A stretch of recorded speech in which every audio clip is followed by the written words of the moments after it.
The war in Vietnam is a combined and joint effort, whatever you are.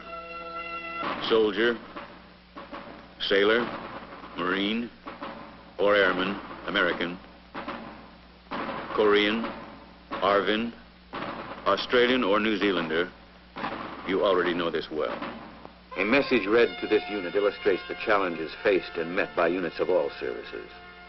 I have a letter addressed to all personnel of this command from the commanding general. During our tour in the Republic of Vietnam, we have all seen what communism can do to a struggling nation in our world community. It is therefore most important that we conduct our affairs with the people of the Republic of Vietnam in a manner that will show the Vietnamese citizen that we are his friends and that we are here to assist him in the improvement as well as the security of his country.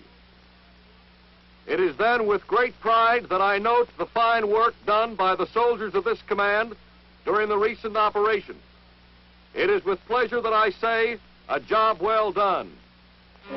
These men have just emerged from many long days of combat, during which they faced and fought the Viet Cong, drove him from areas which he had heretofore controlled, opened roads for travel which he had dominated, and thereby contributed substantially to the turning of the tide in Vietnam.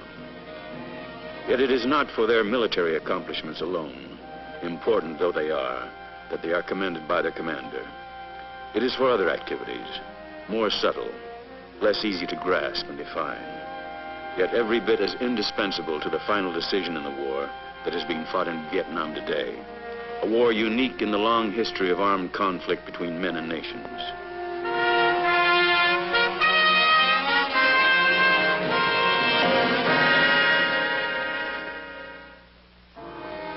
This is the story of the fighting man and his unit in Vietnam, defending against aggression. But more than that, this is the story of their special task, helping to build a nation at the grassroots level, among the people, in the villages.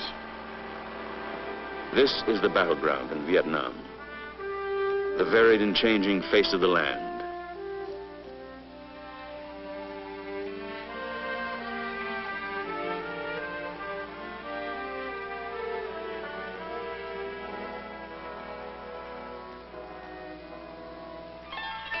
But this too is the battlefield, the villages and hamlets which dot the countryside, the communities across the land where 4/5 of the people live.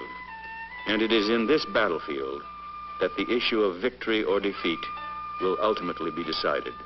The reason is rooted in the special nature of the war that is being fought here. For this is a war whose objective is to win the hearts and the minds of the people.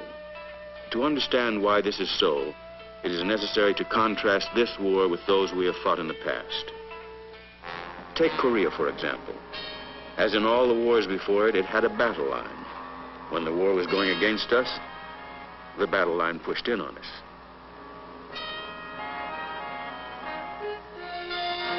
When we were on the offensive, the movement of the battle line described the progress of our victory. In this normal kind of military situation, the other side of that line was known to be enemy territory. And tragic though it was a fact to be accepted that cities and towns lying in areas controlled by the enemy often had to suffer the cost of victory's advance.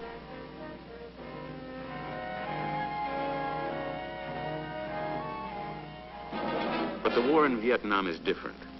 Although we do engage in conventional combat with well-organized North Vietnamese military units who support the Viet Cong guerrillas, our enemy here is active over most of the countryside, and rarely is there a conventional battle line. Our job here is to search him out wherever he hides, however he travels and supplies his forces, to seek him along all the avenues through which he infiltrates the Republic of Vietnam, carrying the weapons of his aggression.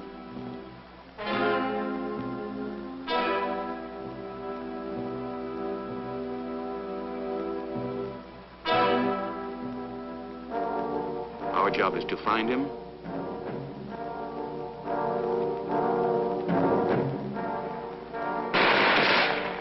and then to destroy him. But because the enemy over here is fighting basically an unconventional war, he does not rely on holding terrain, but more importantly, the people. The foundation of unconventional war rests on the need for their support. In this kind of struggle, whoever has the people wins the war. So we must deny the enemy the popular support he has to have in order to survive. And more than that, we must enlist that popular support behind our own effort and behind the government of the Republic of Vietnam, whose cause we represent to the people through whose villages we travel and fight. So the issue turns on the people in their villages and hamlets, and these become the ultimate battlefields of the war, as we and the enemy both endeavor to win their support. As the war thus ebbs and flows through their lives and villages, the people themselves have little control over that constant movement. Nor, ironically, is the grave issue of the war, the threat to freedom which communist aggression poses, always clear to the people whose support will determine the ultimate decision. Their lives are lived at the edge of fundamental experiences, and it is the fundamentals with which they are concerned: poverty, hunger, disease, and a deep yearning to live in peace without fear, for they have known the trials of war now for many long years. Their allegiance will go, inevitably, to the side which most clearly demonstrates a sympathetic interest in those fundamental problems. The winning of their support, then, will take other weapons beyond those in our arsenal of firepower. It will take the intangible weapons of compassion and goodwill. In the early phase of the war, the Viet Cong proved themselves adept at using those weapons, simply by persuading the people that they were their friends and protectors who would help to bring them a better life. The real objectives of communism were always underplayed or obscured entirely. They're still doing that as much as they can. But one factor's changed the direction of the war significantly: the big buildup of American forces.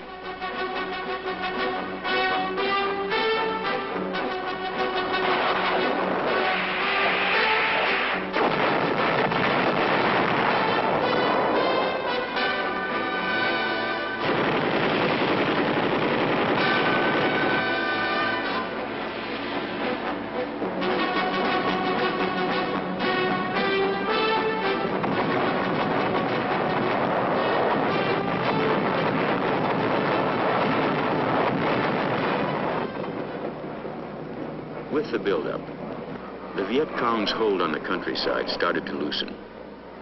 And as that has happened, the enemy has turned more and more to the use of terror and murder as a way of maintaining his grip on the people, hoping to intimidate them into support as the voluntary support weakens. It has been his greatest mistake. For although it can have immediate effect, its long-term result can only work against him.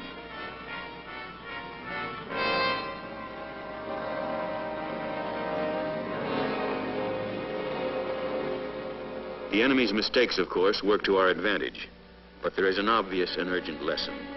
We must never duplicate those mistakes, not to be sure that there is any danger of our ever using terrorism as a weapon.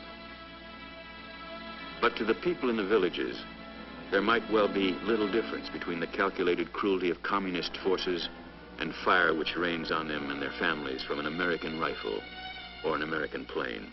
These special demands of this special war place a particular responsibility on every American over here.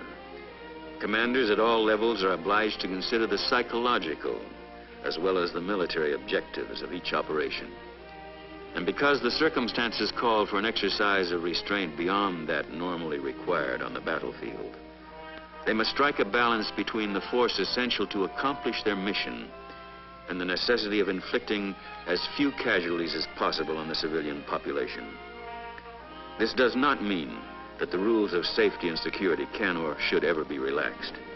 Every commander must always be able to accomplish his mission with the least loss to his own troops and the fewest possible restrictions on his planning and his freedom to fire and maneuver. Nor does it mean that men going into battle should ever place their own lives or those of their buddies in jeopardy through excessive caution. Every man must take with him into combat a certain knowledge that he has the inherent right always to defend himself against hostile action, wherever and whenever it occurs.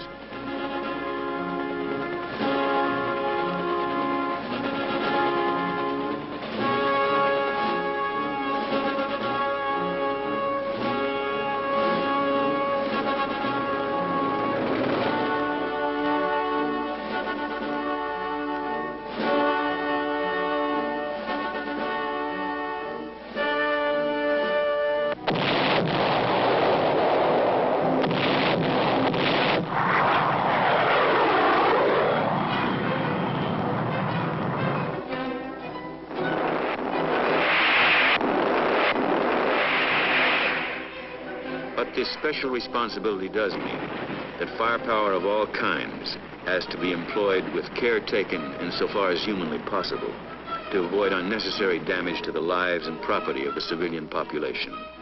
For the blunt truth is that death or injury to helpless civilians, even when it is unavoidable, works against us. This knowledge is simply one of the conditions of war which we must accept and work with as best we can. This special responsibility extends all the way along the chain of command, on every level and in every service.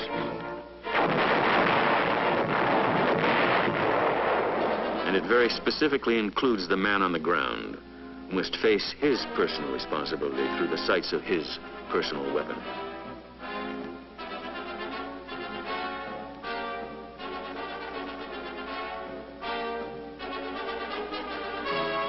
For this man's job carries him into the very heart of this unique battlefield.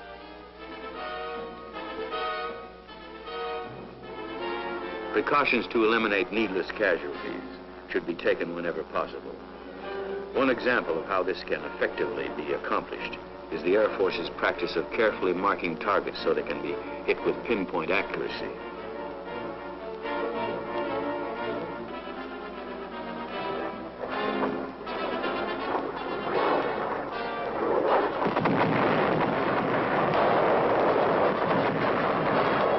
Another is the dropping of leaflets to warn civilians of the military vulnerability of their area or of impending airstrikes.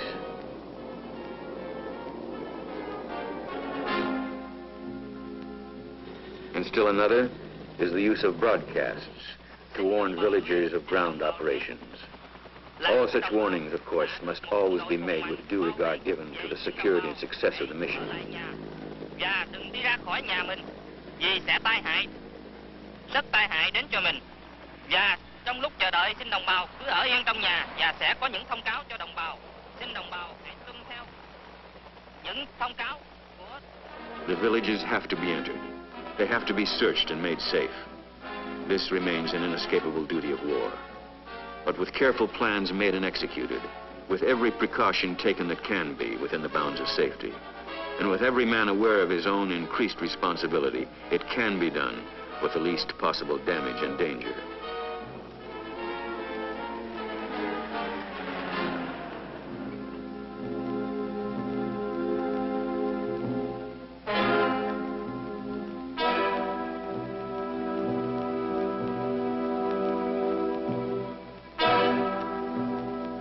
Operations planned in coordination with the country's province or district chiefs help smooth the path the rest of the way.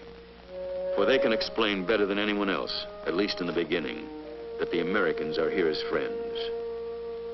Quân đội Mỹ đến đây để giúp đỡ cho đồng bào. Vậy đồng bào phải ráng cố gắng để mà tỏ làm sao để xứng đáng với cái việc và người Mỹ để giúp đỡ mình để mà As chiến đấu friends, chống cộng sản. that's how we come to the villages of Vietnam, how we must come if we're going to win this war. Friendship is one of the most basic gifts a man can offer. It is built on the desire really to know people. Look around you and look deeply to understand what Vietnam and its people are like. Vietnam is an old country with a recorded history that goes back more than 2,000 years. Its traditions and its customs are ancient and deeply cherished.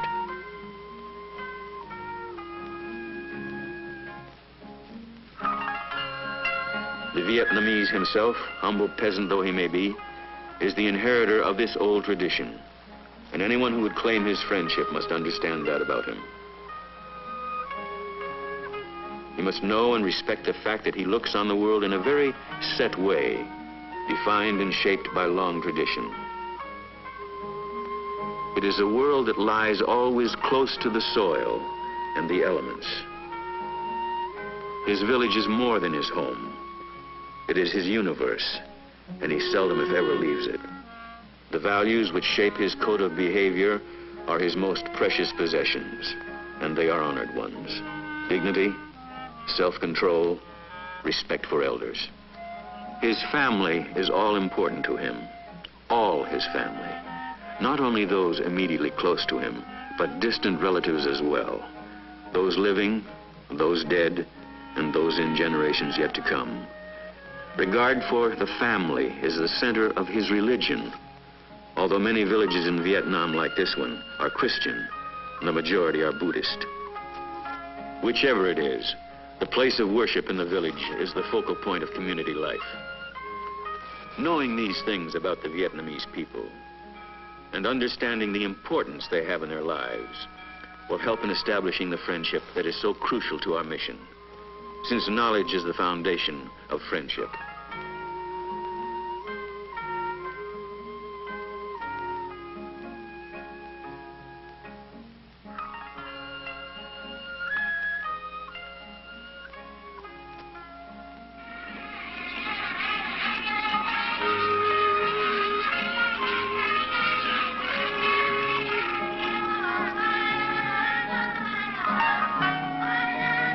But beyond endeavoring to know and understand the Vietnamese, there is much more we can do.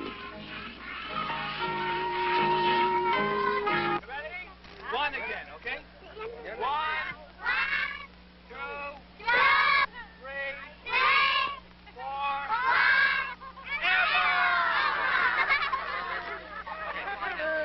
airborne! Airborne! All the way! The ease with which the American fighting man establishes rapport with the children in the lands through which he travels is an enduring part of his legend. There is no mystery about it, for the hungry language of childhood is universal, and men at war have known for generations that candy and chewing gum bring smiles and warm the hearts of children in any land.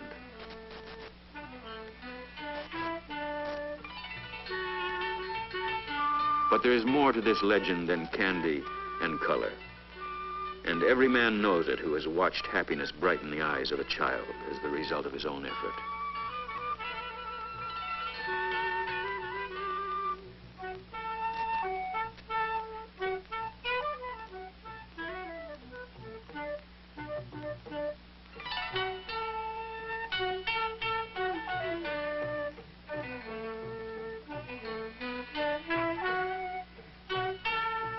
It does not always happen quickly. Even a child's friendship is sometimes slow to come. And how much more true this is of people who have known bitterly only the brutality of war and warriors, and who can escape only behind thick walls of silence and suspicion. Their friendship is not obtained easily, but with patience and effort, it can be won. A civic action plan supports every military operation.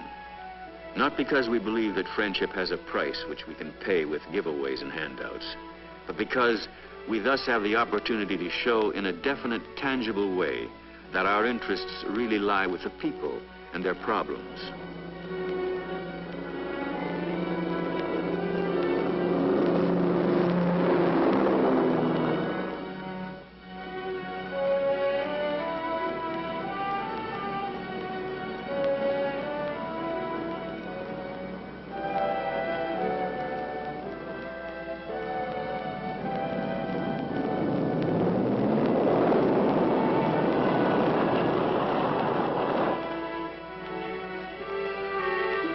Food and sometimes clothing supplied by the various aid agencies are often as important to take on combat operations as any other kind of cargo. They are not lightly given, nor are they lightly received. To people who live always on the edge of want, whose days blend into a continuing challenge to wrest enough from the earth to still their children's hunger, such gifts are deeply important. And the gesture of giving becomes deeply meaningful.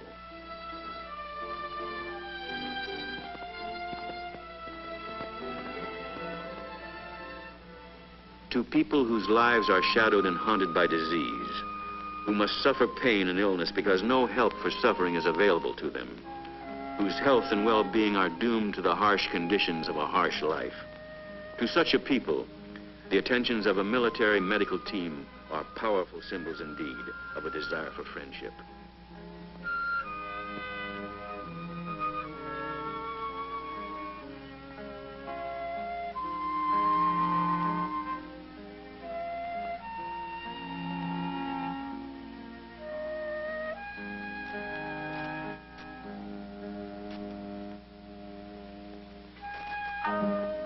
even soap, in a community which has none, and therefore is vulnerable to the ravages that such a simple item can prevent, becomes a weapon with almost magic powers.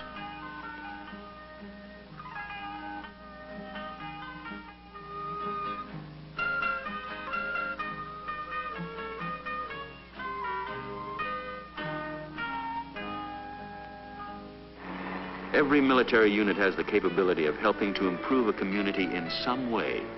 Simple construction materials, for instance, and a little paint, and a few hours' work can pay rich and lasting dividends. Particularly work done side by side with the people themselves. For the Vietnamese people are both proud and industrious. They welcome our assistance. And together we can accomplish much. A new community meeting center.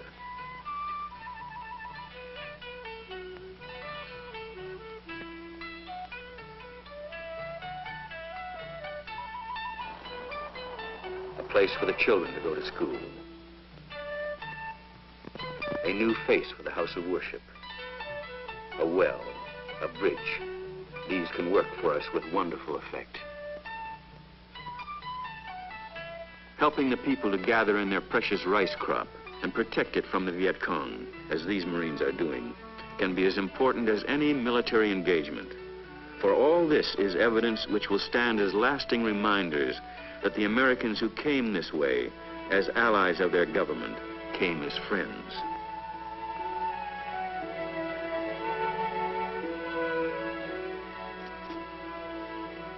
Establishing friendships in the villages of Vietnam can also produce tangible results. Intelligence information, for instance, which could save your life. The war we wage in Vietnam today is slow and hard and grinding. From the storehouse of our nation's power, we are bringing to it the might with which we can eventually destroy the enemy's strength.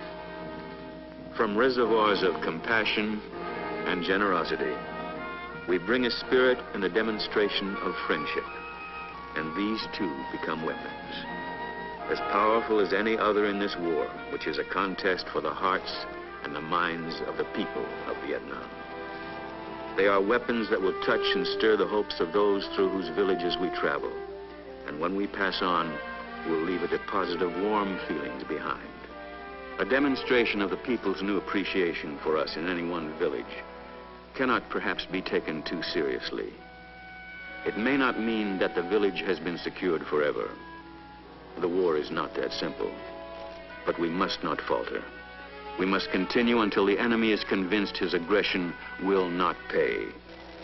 And hand in hand with the fighting in Vietnam, we must press ahead with the crucial task of helping to build a nation, all the way to the heart and soul of the smallest hamlet.